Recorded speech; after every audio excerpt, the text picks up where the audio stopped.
Weltahan ni Senator Bato de la Rosa si Franz Castro matapos tawaging duwag ng huli ang senador nang tumanggi itong humarap sa investigasyon ng Kamara sa issue ng war on drugs ng Duterte administration.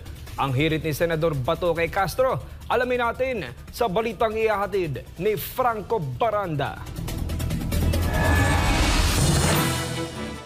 Matapang na sinagot ni Senator Ronald Bato de la Rosa ang patama sa kanya ng makakaliwang mambabatas na si Franz Castro. Sa isa kasing pahayag, tinawag ni Castro na duwag si Senator Ronald Bato dahil sa pagtanggi nitong humarap sa pagdinig ng Kamara hinggil sa war on drugs campaign ng Duterte administration. Si Senator Bato ang Noy PNP chief ni Duterte. Ayon sa makakaliwang mambabatas, matinding akusasyon ng pagiging duwag na yan. Laki-laking tao, duwag. Di ba? Matinding akusasyon yan. Madam Franz Castro,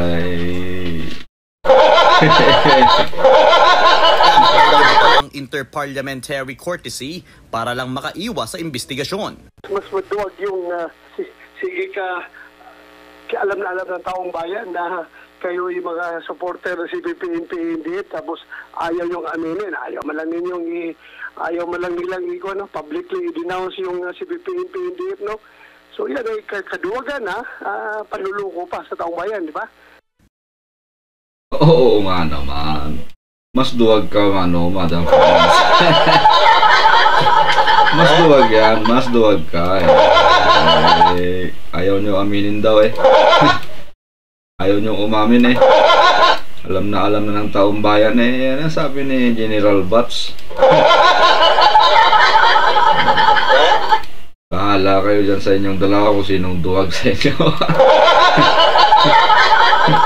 Basta kami, kailangan namin ng pagkain.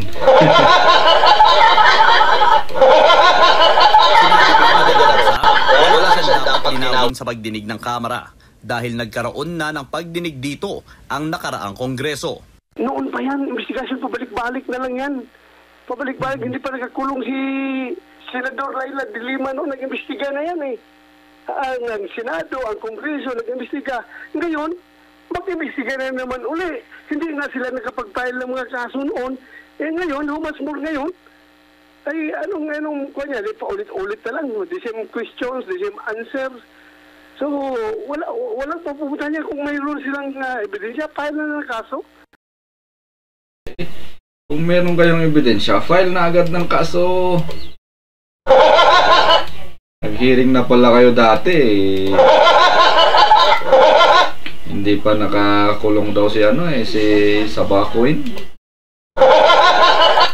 Nag-hearing na kayo dati eh. Hindi pa kayo nagpa-file ng kaso. Kaya siguro yan ang dahilan kung bakit gusto niyang papasukin ng ICC sa Pilipinas eh. Oo.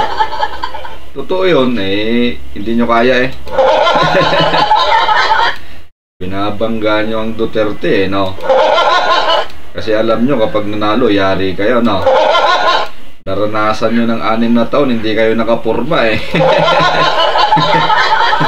Kaya ngayon nabalitaan nyo lang nababalik eh, nahalukayin nyo ulit ang mga baho ng Duterte. Eh, naranasan nyo na eh. Ayaw nyo nang maulit.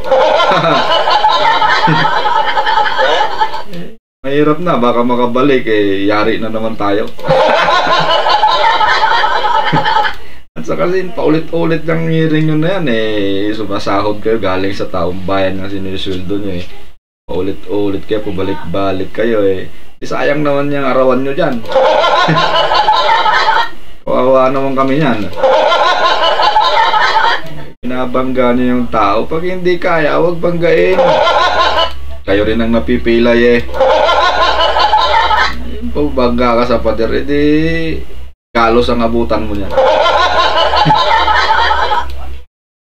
Ito naman ang tingin nila sa kung bakit binubuhay ngayon ang issue sa war on drugs. Gusto lang palabasin na, alam mo yung mga optics ba na gusto lang palabasin sa media na ganito si President Duterte kasama na tao, ganito ka daming namatay kahit na yung mga kaso ng ibang pulis na kinakaharap ay matagal lang na-dismiss.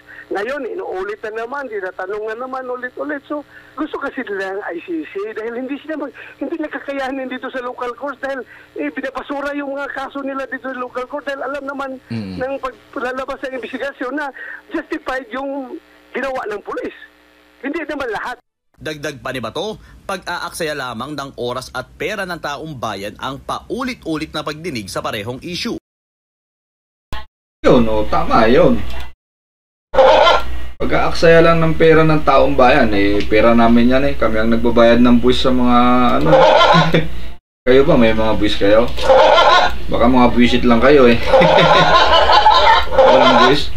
Walang buwis, mga buwisit, yung gano'n. Sayang ang pera ng taong bayan. May palibasa kasi kayo, yung mga nakasuot ng formal dyan sa sa taas Kakain kayo may tagaluto pa kayo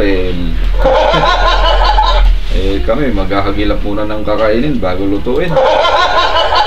Tapos sinasayang nyo lang yung pera namin. Ulit-ulit kayo Maliban sa senador, nais ding paharapin ng Kamara si dating Pangulong Rodrigo Duterte sa naturang pagdinig. Para sa Diyos at Pilipinas ko mahal,